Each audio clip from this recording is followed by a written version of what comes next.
विष्णु भगवान जो पालन करता है, उनके साथ मैया लक्ष्मी और शंकर भगवान जो अज्ञानता को दूर करने वाले हैं, उनके साथ में मैया पार्वती। क्या रहस्य है इन तीनों देवों में? थे और तपस्या के बल पर उन्होंने तत्वात्मक ज्ञान को प्राप्त किया। त्रेता आया तो धर्म के 4 चरण में एक चरण समाप्त हो गया। धर्म के 4 चरण क्या क्या है?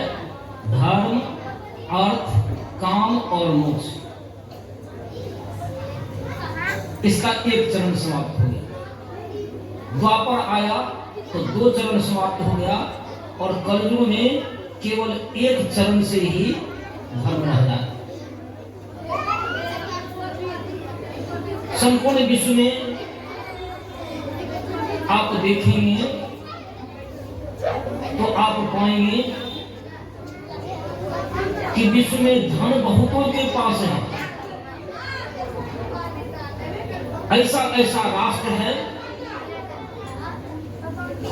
जिसने भौतिक अनुसंधान में भी विशिष्टता को प्राप्त किया और आज गिनती में चलता है सबसे अधिक भौतिक अनुसंधान करता कौन देश है जी? आप सब जानते हैं, अमेरिका। दूसरा स्थान आता है किसका? रसा का।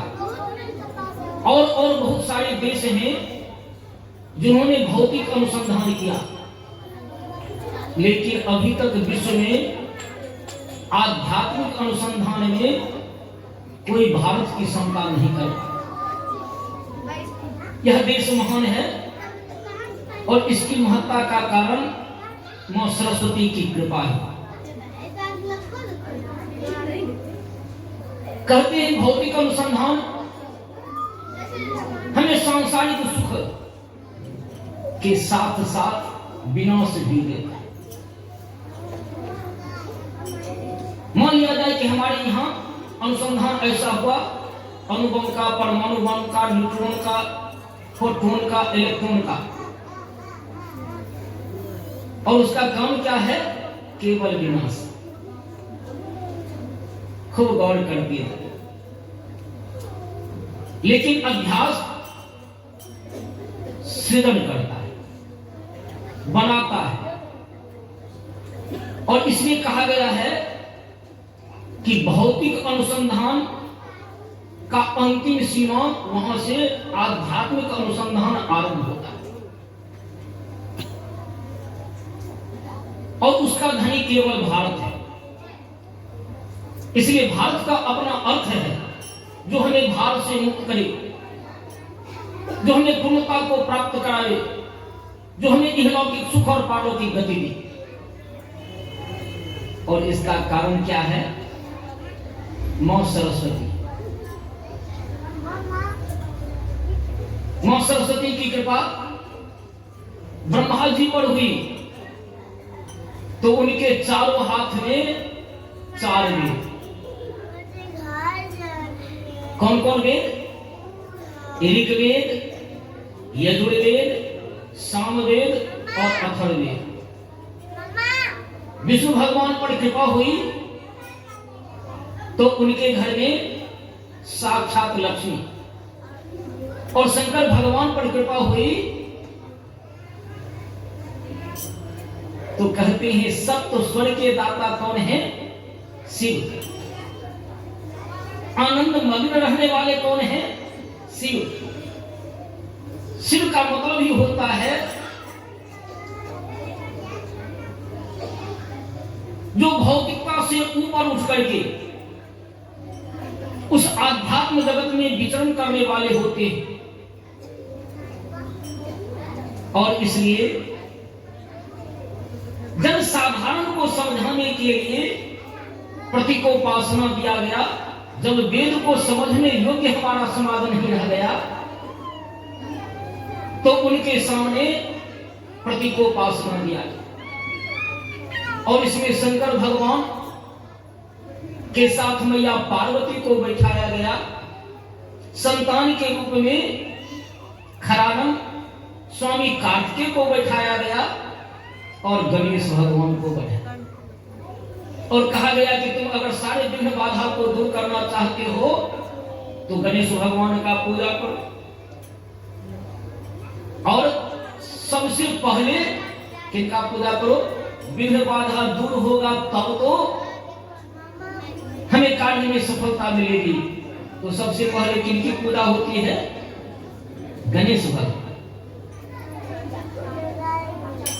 यह जन साधारण के लिए तत्वात्मा की स्थिति में इसका गूढ़ रहस्य है। शिव जो भस्म लगाने वाले हैं, जटाजूटधारी जिनके मस्तक पर मां गंगा है,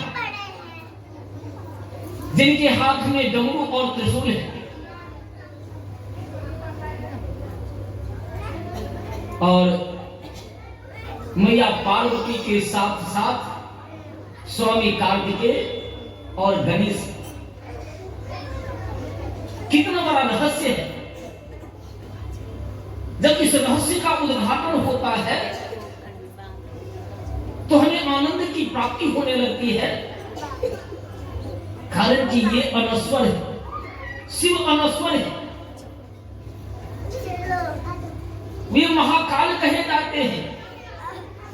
भारत में महाकाल का भी पूजा होता है। कहां है महाकाल जी? वे कालों के भी काल हैं, उनकी मृत्यु नहीं होती। वे क्या है? मृत्युंजय है। मृत्युंजय का मतलब जिन्होंने मृत्यु पर विजय प्राप्त कर लिया। उनका स्वरूप भौतिक नहीं है। भौतिक स्वरूप पांचों तत्व से बनता और उनका सब है। वे तत्वातीत हैं, वे गुणातीत हैं और उनको कौन सा वेद प्राप्त हुआ, खूब गौर करेंगे। शंकर भगवान साम वेद के, विष्णु भगवान यजुर्वेद के और ब्रह्मा जी ऋग्वेद के ज्ञाता है। ब्रह्मा जी के हाथ में आप वेद देखेंगे। यह वेद जिसको परिभाषित करने के लिए हमारे सामने वेदांग हुआ। वेदांग का मतलब 6 शास्त्र। लेकिन जब शास्त्र को भी समझने योग्य नहीं रह गया तब हमारे सामने पुराण हुआ और पुराने में भी खूब गौर करेंगे। ऐसे तो बहुत सारे पुराने हैं लेकिन गिनती में कितना पुराण आता है? 18 पुराने सूत्र, 18 पुराण आता है। इस पुराण को हमारे समाज में लाया गया लेकिन पुराण भी समझने योग्य नहीं रह गया, कारण कि पुराण भी किसमें है? संस्कृत में।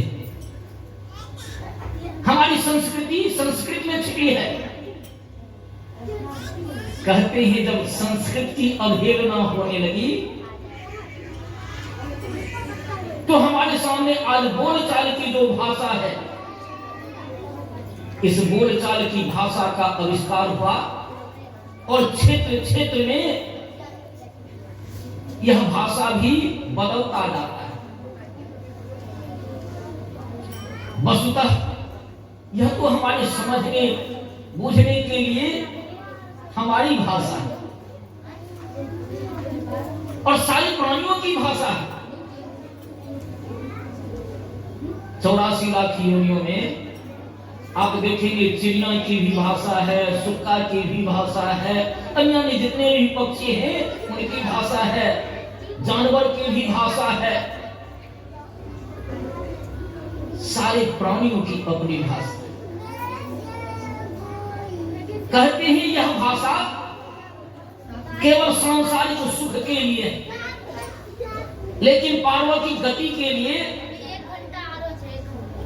संस्कृत, संस्कृति के लिए संस्कृत, अध्यात्म ज्ञान के लिए संस्कृत, पूर्णता को प्राप्त करने के लिए संस्कृत। कहते हैं इस प्रकार से हमारे सारे सदग्रंथ किसमें हैं? संस्कृत में। पहला आया अद्वैत, दूसरा आया वेद, तीसरा आया द्वैताद्वैत और चौथा आया विशिष्टाद्वैत। जो जिस श्रेणी के हैं उसी प्रकार से वे उनकी उपासना करके उनके नजदीक तक पहुंचे। अगर हम बच्चे को पढ़ाना चाहते हैं तो खिलौना भी देते हैं और उसके माध्यम से पढ़ाने का प्रयास करते हैं। और से कि अमरूद, आ से आम, ई से इमली, पढ़ने का प्रयास है। लेकिन खुद जब गौर करेंगे तो क्या है? अस्वर है, आस्वर है, हर्षई स्वर है, दीर्घई स्वर है, हर्षऊ स्वर है, दुर्गऊ स्वर है। और उस स्वर हो गए कल्याण स्वरूप। और उसकी यही अनुपम तिथि है माघ का महीना। कहते हैं जिसमें संसार के सुखी वर भाई धूप उगते नहैबे कोनो रोज नहैना जरूरी है।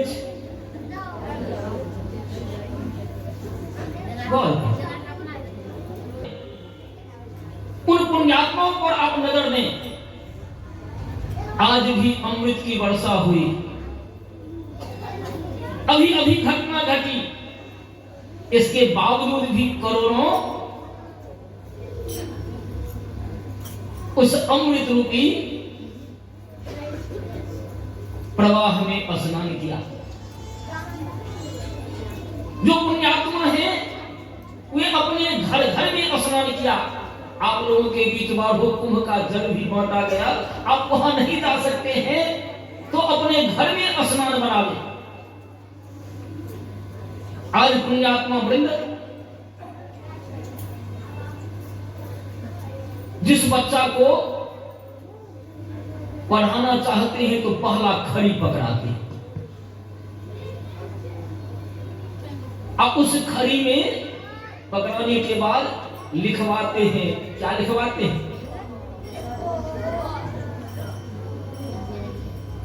केवल 3 अक्षर का संयुक्त वह अक्षर ओ उ मो से बना हुआ क्या होता है? ओम। केवल एक अक्षर उसको खड़ी से लिखवाते और उस एक अक्षर का ज्ञान जो है वह जीवन भर प्राप्त करता रहता है। लेकिन उसमें 2 श्रेणी का आता है। एक श्रेणी का खूब कमाओ खूब सुखी रहोगे, लेकिन आप देखेंगे खूब धन है इसके बाद भी सुखी नहीं है। कोई तन से दुखी है, कोई मन से दुखी है, पति पत्नी से दुखी है, पत्नी पति से दुखी है, भाई भाई से दुखी है। समाज में भी उसी प्रकार से आप सब में देखेंगे। समाज में जहां नेतृत्व उचित नहीं रह जाता और इसलिए 2 श्रेणियों में जो बांटा गया, एक देवत्व का और दूसरा दानवत्व का। देवत्व में ज्ञान की प्रधानता होती है और दानवत्व में सांसारिक सुख की प्रधानता होती। कितना सामान्य साधन। कहते हैं जो सांसारिक सुख को ही सर्वोपरि मानते हैं वे जीवन भर कमाते रहते हैं, परिश्रम करते रहते हैं, लेकिन जाते वक्त जी एको बार में कोई कहता है घर द्वार सत्य है, धन दौलत सत्य है, क्या कहता है? क्या कहता? आखिर राम नाम में क्या महत्व है? राम नाम का क्या महत्व है? तो आप गौर करेंगे तो वहां पाएंगे राम नाम में वह बीजाक्षरी है, कहते हैं जो सारी भौतिकता को जला करके भस्म करे। पुआल का ढेर हो, कैसा भी जंगल हो, और उसी में जब आग लग जाता है तो क्या होता है? जल करके भस्म हो। यह शरीर भी जिस पर आज गर्व करते हैं, अयम निजः परोवेति, यह मेरा है, यह मेरा है, यह मेरा, कहते इसकी क्या गति है? भाई भारत में चाहे इसको जला दिया जाता है या गाड़ दिया जाता है, और शिक्षा के लिए सबसे प्रिय पात्र जो होता है उसके द्वारा ही उसको मुखाग्नि दिलवाया जाता है। मुंह मांगनी क्यों नहीं सकते जी? आत्मा का टुकड़ा, संतान, पुत्र, कितनी बड़ी शिक्षा है, लेकिन लोग समझ नहीं पाता। वह देखता है बवाली सिमरिया बड़े थे, सिमरिया का अपना अर्थ है। जो मिथिला की अंतिम सीमा, जो ज्ञान की अंतिम सीमा, जो संसार की अंतिम सीमा, वहां रोज देखते हैं जी गरीब पर कन्हा पर लिए आता है, एको बार नहीं कह, सब भूल जाते। हमारे राष्ट्र का सबसे प्रधान मिठाई कौन सा है जी? जिलेबी। क्यों प्रधान वह मिठाई है? कहते उसके सत्य को जानो, बड़ा घुमावदार है, मीठा भी है, और तनिए जोर कर दिया इसके बाद लोटा लेकर के दौड़ दिया। हे भैया यही संसार है।